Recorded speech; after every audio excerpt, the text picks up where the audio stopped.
Hi guys! This week I've got a new modern figure tutorial for you, and I know I haven't done too many, besides a couple of modern military contractors, but that's been about it. And yeah, I know, I've had a lot of requests too for more modern soldiers, but the main reason I haven't done them is I just haven't had the figures for it.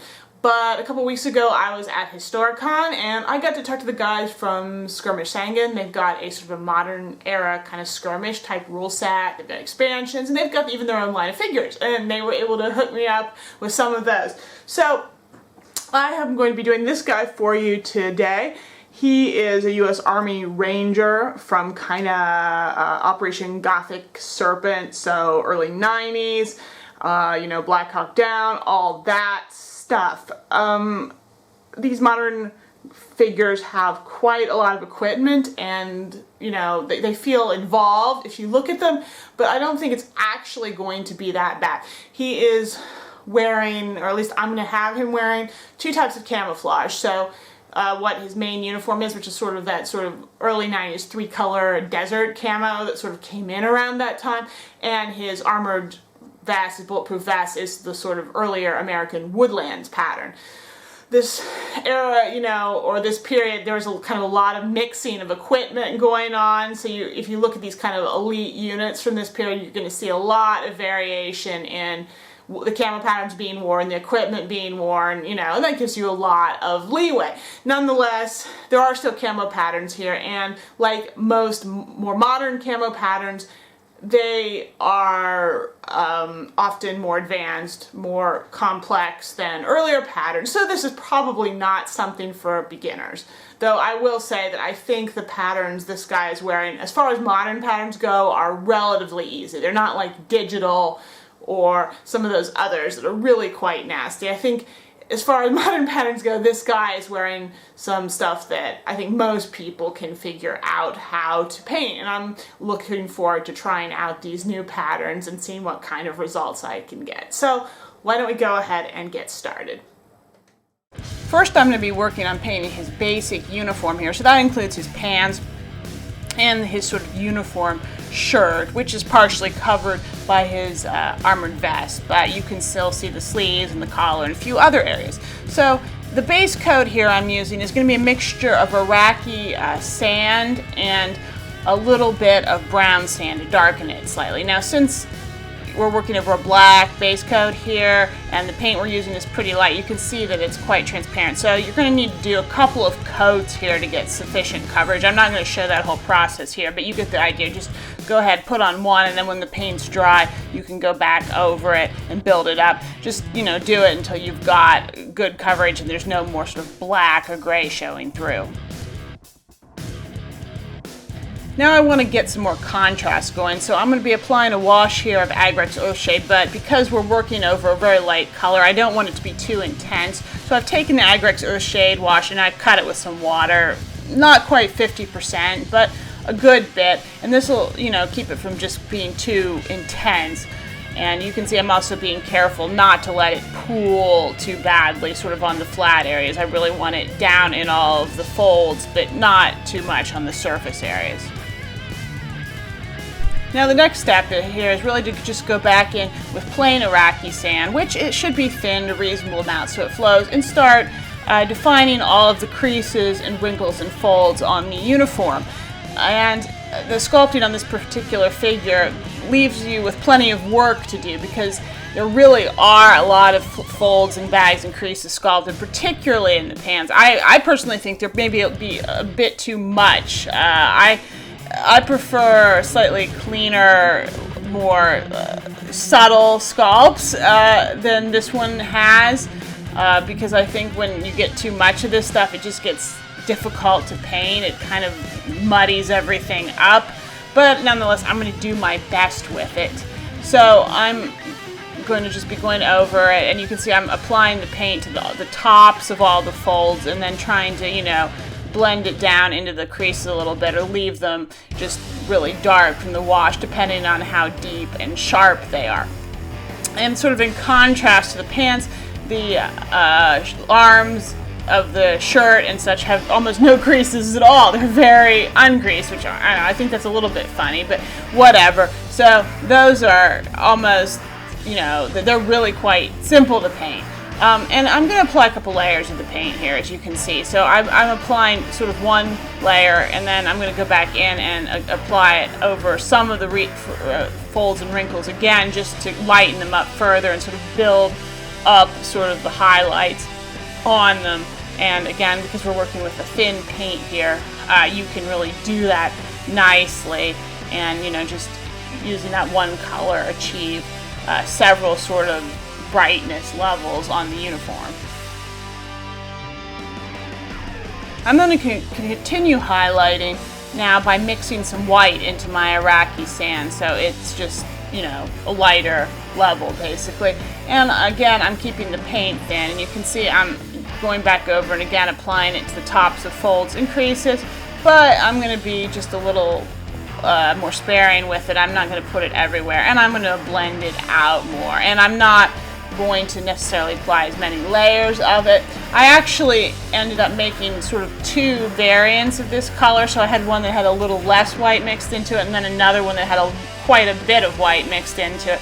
So I used that more subtle sort of lighten color pretty much everywhere, and then I used the brighter, lighter white color really where I needed to really emphasize things like a sort of an edge highlight around seams, sort of around like those cargo pockets on his pants, around the edges of sleeves, or if there's really any sharp creases and things like that, I emphasize those extra with the bright white. And like with the last step, you know, I applied sort of an initial layer all over the uniform, and then I went back around and I looked, and if I saw areas that I thought needed more emphasis or needed to be brighter, I just applied another layer and sort of built the contrast up even higher. Now obviously this uniform is going to get painted with camouflage, but you know, this is the primary base color, and it shows through quite a bit with this pattern. So that's why we're doing so much work here with sort of initial highlighting, because it does pay off, and it is important with this pattern to do this sort of work here up front.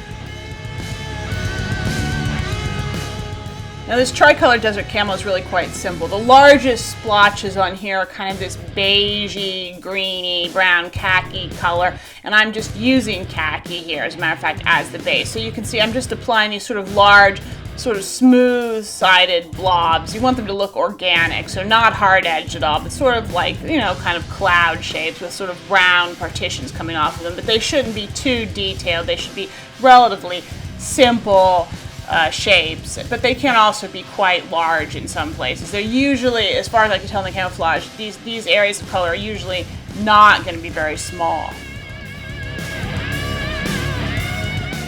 And the second color that you see in this pattern is kind of a brown, and I use German camouflage medium brown for this.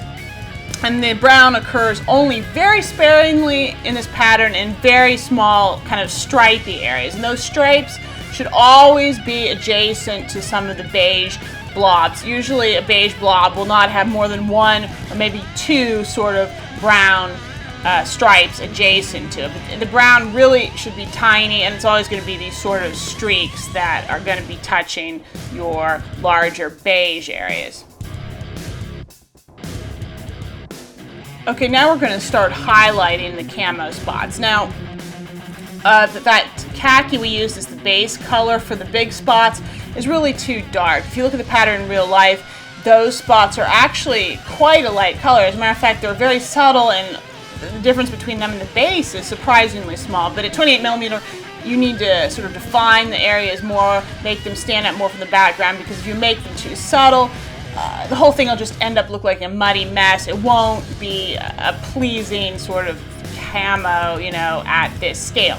So I'm highlighting here with a mixture of the khaki and some Iraqi sand as the lightning color. And I'm just really going back over the spots, and I'm basically applying this color wherever, you know, pretty much on all areas of the spots, except, you know, where the spot crosses a seam or a crease or a fold. I'm obviously leaving those areas the darker color so I can emphasize the wrinkles. And because these areas are so big, I also made a second highlight color by mixing in even more of Iraqi sand, and then really applying that color then over the spots, but, you know, kind of specifically where light was really hitting. But generally when you've got these bigger areas of color, it pays just to do more highlighting. And then with something like those brown stripes, which are quite small areas, you don't need to highlight as much. As a matter of fact, you don't want to, because it kind of will diminish the effect. And these brown stripes should be quite dark. They are quite dark brown, that is, so you don't want to over highlight them. I did make a highlight for them just by mixing in a little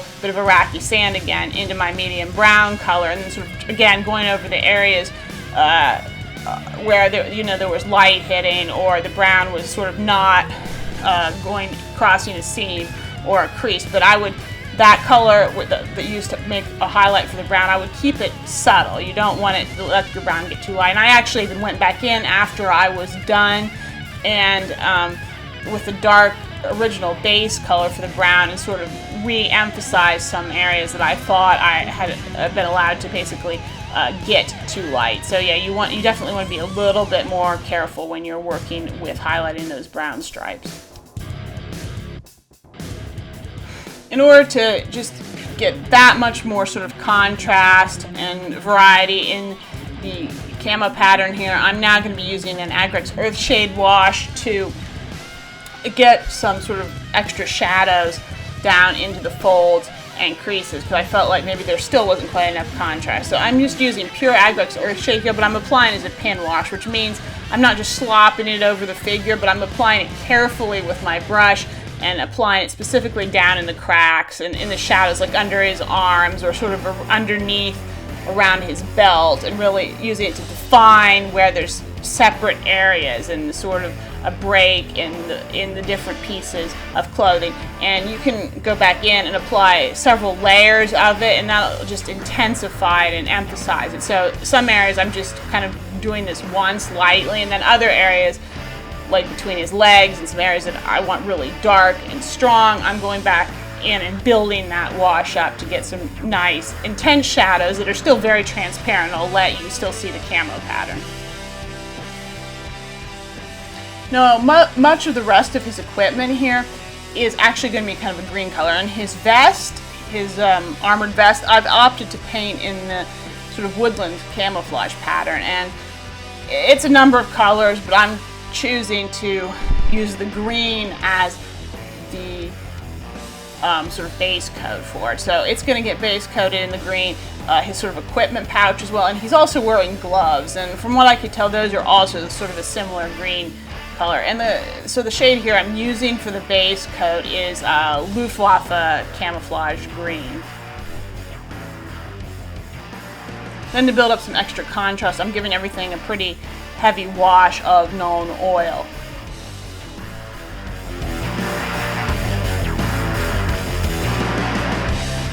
Highlight the green, I'm going to take and mix some German camouflage bright green into my Luftwaffe camouflage green, and that's going to be my first layer. It's pretty easy to apply here. On the belt, you can just really sort of go along and sort of just pick out all the separate parts, sort of leaving that dark green color down in between the separate elements. And then on the vest, again, it's a similar thing. You just sort of make sure you paint the individual parts. I am blending it out a little bit because I want it to be darker under his arms. And there's also really clearly defined sort of segments in his body armor, and you can sort of work off of those. But this color is going to kind of go in most places.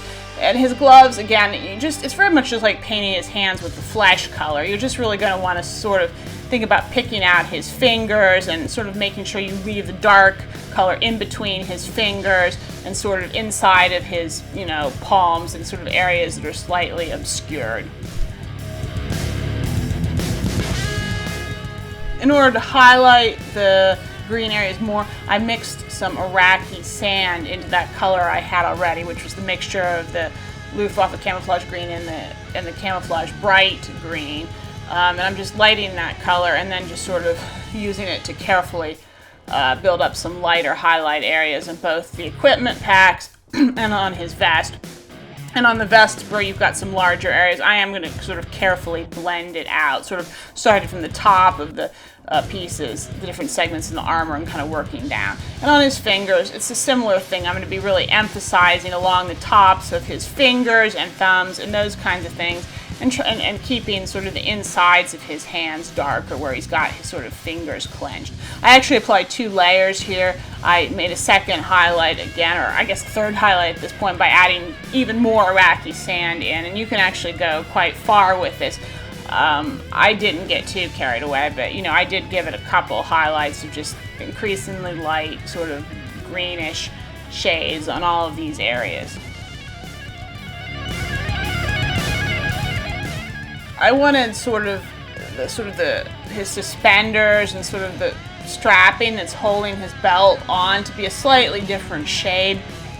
So I took here that Luftwaffe camouflage green and I mixed it with some khaki, and I'm base coating those areas there with that color. So it's going to be just ever so slightly different shade, and this base coat is really, you just kind of apply those colors carefully to those belt areas and those strap areas on his uniform.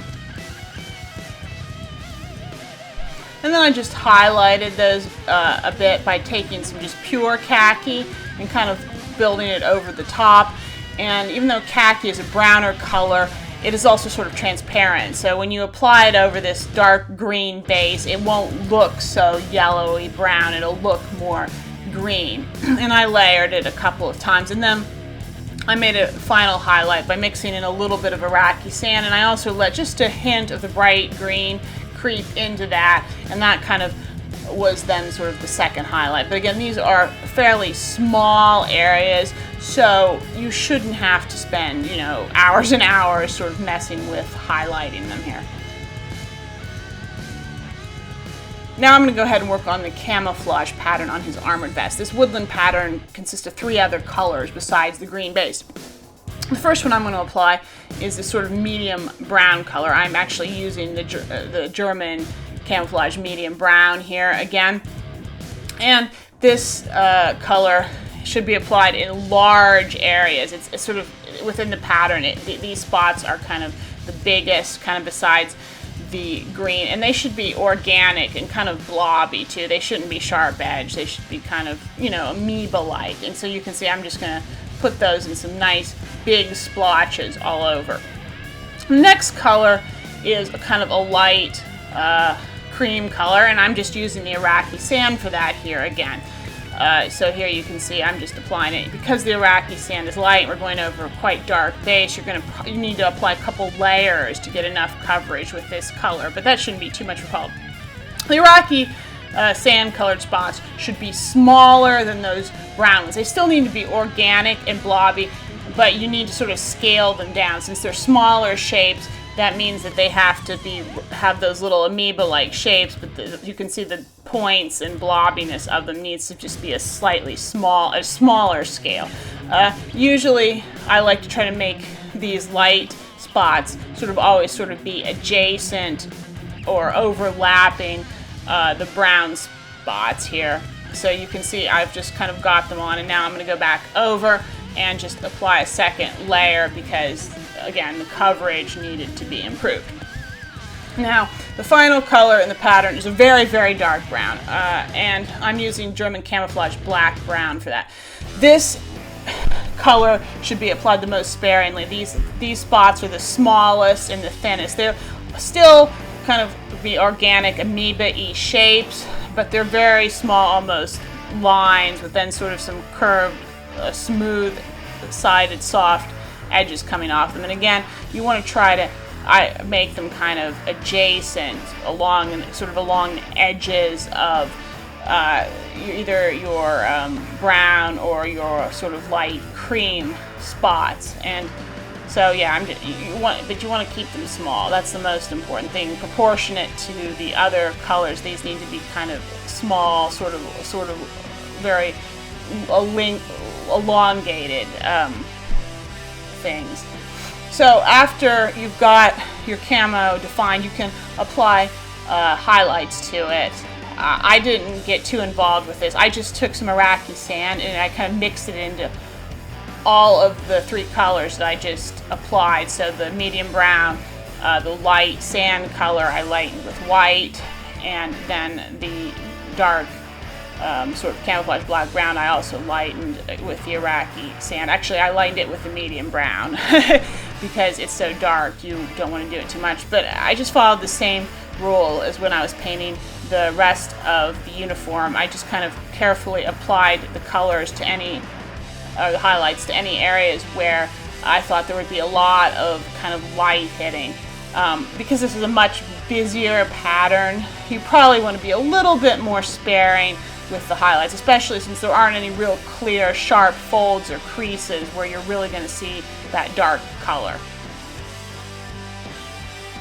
Again, just like I did on the uniform, I used a wash here to help build up even more contrast on the armored vest. I, again, worked with Aggregate's Earth Shade here, and there aren't as many sort of creases or folds on the jacket, so you can see I really just ran it sort of along all of the edges between the jacket and sort of his belt, and also sort of in the front there's some segments in his armor, so I kind of always ran it sort of along those segments to help define it. And also you can run it sort of around the edges too, where his vest divides from the sleeves of his uniform.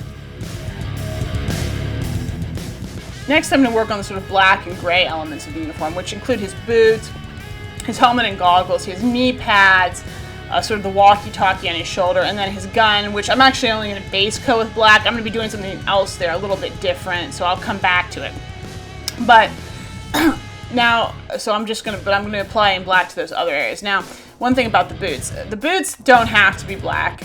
That would vary. Sometimes you see guys wearing black boots, but they also wear sort of that lighter desert boot, which is a similar color to the uniform, really. But I did not want to use that color because I wanted to get more contrast in this figure, because I thought it would just be too samey if I made them the sort of desert color.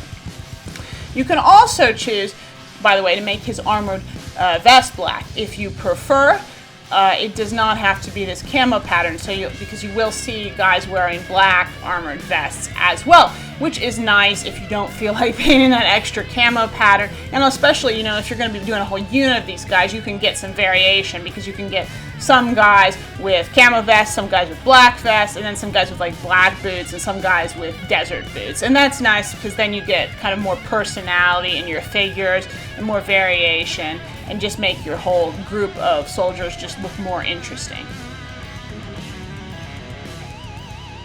Next, I thought I'd do the American flag patch on his shoulder real quick. I base coated it with a mixture of Averland Sunset and German Camouflage Black Brown, and then highlighted it with just pure Averland Sunset until I built up a nice bright yellow, and that sort of forms the outside border for his flag. The flag itself, I first painted using Mephiston red, and I'm using a little tiny number 0 to breast here because this is pretty fiddly work. So you can see I'm making a red rectangle inside my yellow rectangle here with the red color. Then the next thing I did was I grabbed some Vallejo dark Prussian blue, and I used that to form a little sort of blue, tiny blue rectangle in the upper left-hand corner, so you can see where we're going here with the flag. And then once you've got that, then the next step is to go back in with white. You want it to be nice and thin so it flows, and you're just going to want to kind of go in there and kind of try to get some indication of some white stripes and some little white dots inside the blue area. Obviously you can't make a one-to-one recreation of the flag here, but you want to get the indication that there's several white stripes and several red stripes and then some dots inside the blue. As you can see, I kind of got carried away and messed it up. This is kind of a fiddly business, so you'll probably have to keep going back in with the other colors and kind of fiddling with it, kind of touching things up until you kind of get it, you get it right and you get a good balance of colors and everything looks smooth and even, just because it really is very hard at this scale. But you just end up with something that's kind of just a very tiny kind of approximation of how the American flag looks. Now I'm going to do the glass inside his goggles. I decided to give this sort of a green look. So I've got a base coat here that's the German Camouflage Bright Green. It's been darkened slightly with the Luftwaffe Camouflage Green. Then I'm going to take some of the pure Bright Green. You can see I'm applying it towards the bottom of the glass and sort of blending it upwards. So it's sort of lighter towards the bottom and darker top. And then I mix a bit of white in, and I'm doing the same thing, applying it to the bottom and sort of blending it up. And you can do that several times. So you're going from this sort of, you want to sort of gradient from a very pale pastel green up to that sort of darker green up at the top. And I'm just making several layers and gradually sort of blending it in, making sure it's real light. It starts real light at the bottom and gets real dark to the top. And I even went back in with some of the bright green by itself to sort of help blend it. And then once you've got a nice gradient transition like that, then you just take a little bit of white, real thin down. And I'm still using that number 0 brush, by the way, and you're just going to make a real thin line along the top there. And that sort of then is like a little sort of reflection where the light is hitting the glass and bouncing off. Next, I'm going to go back in and highlight all the black gray areas. So as usual, when I'm working with black, my first highlight color here is just German gray, and this is going to get applied pretty generously to all the areas. I'm just leaving any seams or dividing lines as pure black. I want that color really to help differentiate things, but then the German gray should go everywhere else. Once that's on, I'm just going to take some neutral gray and lighten my German gray color up a bit, basically, to make a lighter highlight shade. And I'm going to then just go back over and start sort of emphasizing areas where more light is hitting, like on the toes of his boots and a sort of on, you know, the top of his helmet. Obviously, I'm going to put more. By the way, with his helmet, you don't want to over highlight it. You want big smooth areas like this need to be subtle. So I really just applied the German gray and then sort of really only one highlight, and I applied that really to the top, and I blended quite a bit. I put a little bit more on the sides too, sort of as an edge highlight, but don't let the helmet get too light. You can go a little bit lighter on the boots and sort of the seams and his knee pads and stuff, and try to build up a little bit of sort of indication of a little shininess there if you want to. I think I made a couple highlights, subsequent highlights, just adding a little bit more neutral gray every time, and I didn't add very much in each sort of pass, because with these things you want it to kind of be subtle and not too in your face. And I even took one final highlight of just kind of pure neutral gray, and I just kind of touched that sort of on the tips of his boots, sort of as a really bright highlight, sort of towards the top of his knee pads and their straps, and especially sort of around the rim and strapping on the goggles and on that walkie-talkie, because I wanted those to be a little bit lighter, a little bit brighter, and just slightly shinier than the rest. Now for his gun, I'm using the basic same process of sort of increasing shades of gray, but I have taken some Vallejo gunmetal and mixed just a little bit into each of the colors. So first I'm going with German gray, but then I've added a little metallic shine to it, and that's going to be the base highlight on the gun. And then I'm just going to take some of those colors I already mixed, so that sort of mix of neutral gray and German gray, and add a little of the gunmetal in. And I'm going to use that then to apply some extra highlight to the gun, sort of working from the top down and sort of feathering it out so, you know, it's brighter where light's hitting.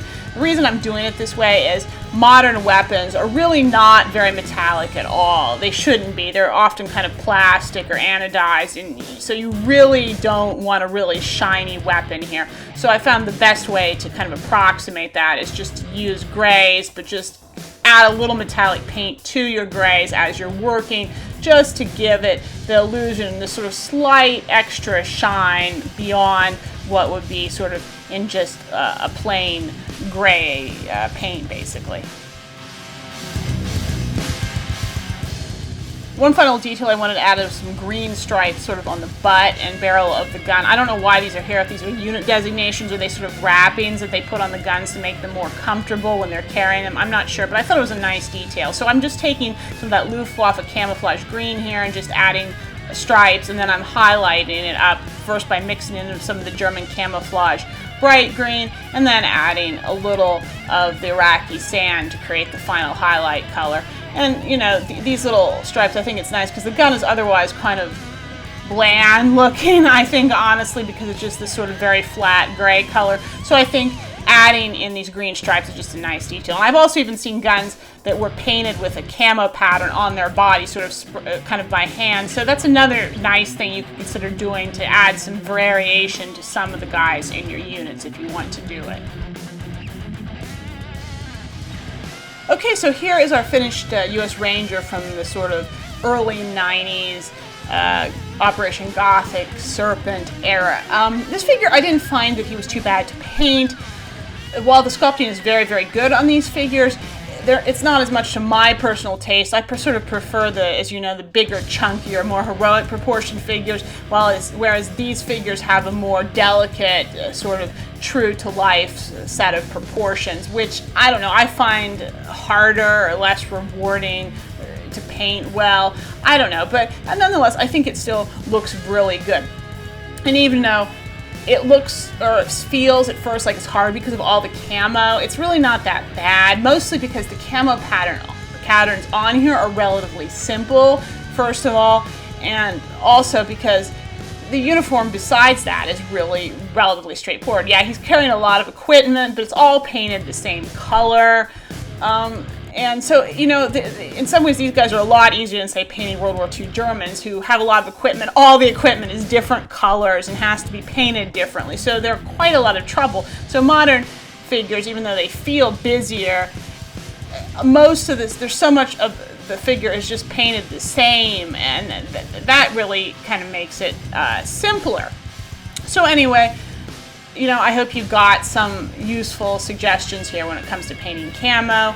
And you know that you can kind of take this and use it on your modern figures. So once again, if you enjoyed this, please do like it, share it, leave me comments, subscribe to this channel if you have not gotten a chance to do so already. I do appreciate it. And that is all for now, and I will see you next time.